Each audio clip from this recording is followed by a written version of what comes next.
ছাব্বিশের নির্বাচনের প্রস্তুতি দেওয়াল লিখনের সময় বিজেপি কর্মীদের উপর হামলার অভিযোগ তৃণমূলের বিরুদ্ধে পাঁশকুড়া পৌরসভার 1 নম্বর ওয়ার্ডের সুরানানকার এলাকায় বিজেপি কর্মীরা পাঁশকুড়া পৌরসভার 1 নম্বর ওয়ার্ডের সুরানানকার এলাকায় দেওয়াল লিখন করছিল বিজেপির বেশ কয়েকজন কর্মীর সমর্থকরা। অভিযোগ, সেই সময় বেশ কয়েকজন তৃণমূল দুষ্কৃতী অতর্কিতভাবে তাদের উপর হামলা চালায়। লোকসভা নির্বাচনে এই ওয়ার্ডের তৃণমূল পিছিয়ে 26এর নির্বাচনে হাই ভোল্টেজ নির্বাচনের আগেই ফের উত্তপ্ত হয়ে উঠতে শুরু করেছে পাঁশকুড়া।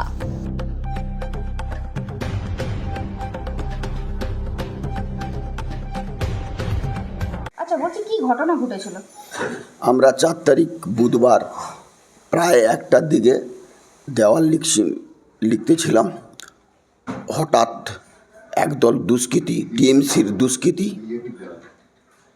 মানে সঙ্গে ওই মুসলমান এবং ওই ইন্দ্রজিৎ ঘোড়াই নামে একজন ব্যক্তি, সে পুরো টিএমসির পুরো ফৌজ নিয়ে সে অতর্কিত আমাদের উপরে হামলা চালায় এবং সে হামলাতে আমরা জখম হয়েছি এবং যাদের নেতৃত্বে হয়েছে শেখ সমীরউদ্দিন, ভীম সেতুয়া, যিনি আগে সিপিএমের মমতা ব্যানার্জিকে নন্দীগ্রাম কাণ্ডে যেতে দিয়েছিল না, আটকে ছিল, বর্তমানে সে এখন টিএমসির নেতা হয়েছে। ওই হচ্ছে দলের পান্ডা এবং আরও শক্তি প্রামাণিক, আরও অনেকে এইসব নেতৃত্ব দিয়ে আমাদের উপরে হামলা চালায়।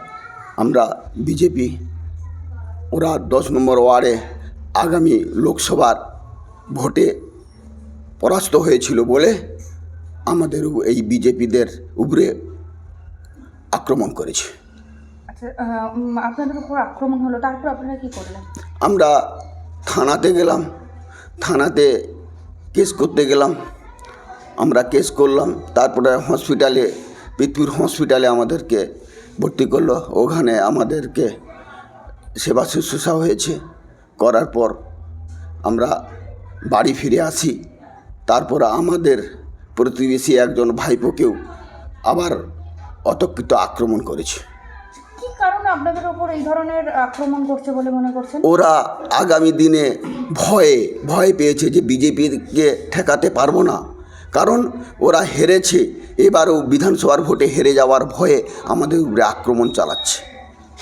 আপনাদের এই এলাকায় কি তৃণমূল জিতে রয়েছে না বিজেপি লিড রয়েছে? না, আমাদের বিজেপি লিড রয়েছে। এই ভোটের আগে এই ধরনের মারধরের ঘটনা, এটা কি বলবেন? ওদের তো ভয়, ওদের আতঙ্ক, যদি আগামী দিনে এই বিধানসভার ভোটে হেরে যায় বিজেপির কাছে, এই জন্য। আচ্ছা, এই যে আপনারা কতজন ছিলেন ওখানে দেওয়াল লেখনের সময়? আমরা দেওয়াল লিখনের সময় আমরা জনা 5 ছিলাম। আচ্ছা, কোন জায়গায় দেওয়াল লেখন হচ্ছিল? দেওয়াল লিখন আমার সুরানকার 10 নম্বর ওয়ার্ড আর 1 নম্বরের ওয়ার্ডের একটা রাস্তা, সেই রাস্তার ধারে মনসা মন্দির, সেখানে একটা জায়গায় মাঠে দেওয়াল, সেখানে দেওয়াল লিখছিলাম। পুলিশ প্রশাসনকে যে জানিয়েছিলেন, কোনো ব্যবস্থা নিয়েছে? পুলিশ প্রশাসন কোনো দায়িত্ব নেয়নি, কারণ যেহেতু মমতার পুলিশ, সেহেতু আমাদের কোনো কিছু তাদেরকে অ্যারেস্ট করেনি, কিছু করেনি। তারা মানে সাধারণ এতে ঘুরে বেড়াচ্ছে এই দুষ্কৃতীরা। এখন কি কত আতঙ্কের মধ্যে রয়েছেন? হ্যাঁ, আমাদেরকে হুমকি দিচ্ছে যে থানাতে গিয়েছো, এবার এই রাস্তা দিয়ে চলতে দেবো, রাস্তা দিয়ে চললেই কেটে দেবো, প্রাণনাশের হুমকি দিচ্ছে আমাদেরকে। তাহলে এখন কি বাড়ির মধ্যে রয়েছেন? এখন আমরা বাড়ির মধ্যেই আছি ভয়ে, কি করব। আপনার নাম? আমার নাম গৌতম খামরে, আমি বিজেপি কর্মী, আমি বুথ সভাপতি। এই ধরনের কথা সর্বৈব মিথ্যা। প্রথম কথা বলি যে ওই দেওয়ালের যে মালিক, তার কাছে বিনা অনুমতিতে দেওয়াল লিখনের জন্য ওরা গেছিল। বাড়ির মালিক প্রতিবাদ করেছিল, প্রতিবাদ করায় বাড়ির মালিকের উপর ওরা অত্যাচার করেছে। তার প্রতিবাদ ওখানকার সাধারণ মানুষেরা করেছে। আমাদের সঙ্গে দলের কোনো সম্পর্ক নেই। বাড়ির মালিক প্রতিবাদ করেছে এবং বাড়ির মালিককে যখন বিজেপির লোকেরা অত্যাচার করতে গেছে তখন সাধারণ মানুষ প্রতিবাদ করছে। আর যেটা বলছে যে আমরা কোথায় একঘরে করে রাখার চেষ্টা করেছি, এ ধরনের কোনো ব্যাপার নেই। আমাদের 1 নম্বর ওয়ার্ড একদম শান্তি সম্প্রীতির ওয়ার্ড, এখানে একঘরের ব্যাপার থাকবে না এবং এই ধরনের মানে মন্তব্য বা অভিযোগ সর্বৈব মিথ্যা। যে দেওয়ালগুলোতে রং করা হয়েছিল সেগুলো তো বাড়ি খোলা মাঠের পাশে। না, বাড়ি না হতে পারে, কিন্তু বাড়িটা মানে দেওয়ালটা তো কোনো না কোনো মালিকের অধীনে আছে, তাহলে সেই মালিকের তো পারমিশনটা নেওয়া প্রয়োজন আছে। আমরা যতটা জানি যে এগুলো নির্বাচন কমিশনার থেকেও বলে থাকে যে কোনো বাড়ির দেওয়াল লিখতে হলে বা তার প্রাচীরের দেওয়াল লিখতে হলে তার কিন্তু অনুমোদনের প্রয়োজন থাকে। তো সেই অনুমোদন যদি কেউ না নিয়ে তার কাজ করতে যায় তাহলে নিশ্চিতভাবে তার মালিক প্রতিবাদ করতে পারে, এটা তো স্বাভাবিক নিয়মের মধ্যে পড়ে। এক্ষেত্রে কি মানে এই যে ঘেরাটোপ করে তাদেরকে আটকে রাখা বা একরকম মানে বয়কট করে রাখার মতো বিষয়, এটাকে নিয়ে কী বলবেন? না, কোনো ঘেরাটোপের তো ব্যাপার নেই। আর যদি কেউ মনে করে যে ঘেরাটোপের ব্যাপার হয়েছে বা করেছে, আমি তৃণমূল যুব কংগ্রেসের পক্ষ থেকে এবং পাঁশকুড়া শহর তৃণমূল কংগ্রেসের পক্ষ থেকে আমি বলছি, তারা এই ধরনের কোনো প্রমাণ আমাদের দিতে পারবে না।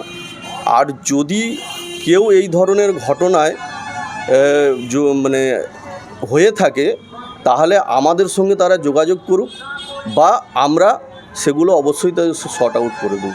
এখনও বলছি, এ ধরনের ঘেরাটোপ একঘরে ব্যাপার আমাদের পাঁশকুড়া শহর শুধু 1 নম্বর ওয়ার্ড কেন, পাঁশকুড়া শহরের কোথাও নেই। রীতিমতো আতঙ্কে রয়েছে। না, আতঙ্কে কেউ যদি ব্যক্তিগতভাবে সে নিজেই আতঙ্কে ভুগে তো কিছু করার নেই। আমাদের দলীয় স্তরে কোনো আতঙ্কের ব্যাপার নেই, আমরা কাউকে আতঙ্কিত করতে চাইনি। আমরা মানুষকে সবসময় শান্তি, সম্প্রীতি এবং সংহতির বার্তা দেওয়ার চেষ্টা করি। মারধরের অভিযোগ করছে আপনাদের বিরুদ্ধে। আর এমনও বলছে যে তারা ওই সময় ফোন আপনারা ছাড়িয়ে নিয়েছেন, সেটাও বলেছে।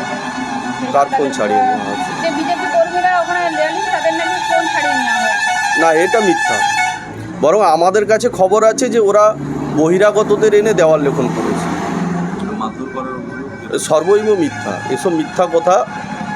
বহিরাগতদের এনে জোরপূর্বকভাবে বাড়ির মালিকের বিনা অনুমতিতে দেওয়াল লিখন করছে। নাম আর কি বলেন? আমার নাম শুভেন্দু শেখর ভক্ত, আমি পাঁশকুড়া শহর তৃণমূল যুব কংগ্রেসের সভাপতি। দেখুন, প্রথমে যে ব্যাপারটা, তৃণমূলের পায়ের তলার মাটি সরে গেছে, সারা পশ্চিমবঙ্গ জুড়ে পরিবর্তনের হাওয়া চলছে। সেইরূপ পাঁশকুড়া পশ্চিম বিধানসভা তৃণমূলের হার নিশ্চিত জেনে, কারণ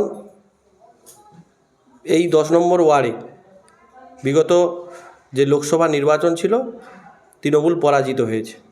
এবারে প্রচুর পরিমাণে এই ওয়ার্ড থেকে বিজেপি লিড পাবে, সেই আতঙ্কে এখন থেকে তৃণমূলের দুষ্কৃতীরা মাঠে নেমে গেছে। কোনো বিজেপির প্রচার করতে দেবে না। তাদের যে কৌশল নিয়েছে, মানুষের বাড়িতে গেলে তৃণমূল যখন বাড়িতে যাচ্ছে চোর কাটমানি নিয়ে তারা সমস্ত কিছু উন্নয়ন দেখা যাচ্ছে না, কিন্তু বিজেপি কর্মীরা যখন যাচ্ছে প্রচারে সাড়া পাচ্ছে এবং মানুষ পরিবর্তনের পক্ষে সায় দিচ্ছে। সেই আতঙ্কে তৃণমূল নেতৃত্বরা তাদের দলীয় নির্দেশে বিজেপি কর্মীদের উপর আক্রান্ত করার চেষ্টা নিয়েছে। সেইরূপ এই ঘটনা ঘটেছে 10 নম্বর ওয়ার্ডে গৌতম খামরুই এবং সুধাংশু শাসমল তার ছেলের উপরে।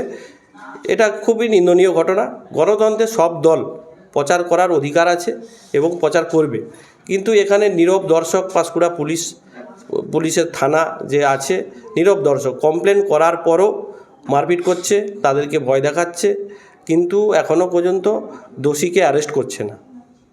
কি চান আপনারা? আমরা চাই অপরাধী শাস্তি পাক, আর মমতা পুলিশ যতদিন থাকবে বাংলায় এই রকম চলবে। তাই আমরা পাঁশকুড়া সহ গোটা রাজ্যে পরিবর্তন চাই, বিজেপি সরকার প্রতিষ্ঠিত হোক, সুশাসন পাবে সাধারণ মানুষ, এটাই আমরা চাই।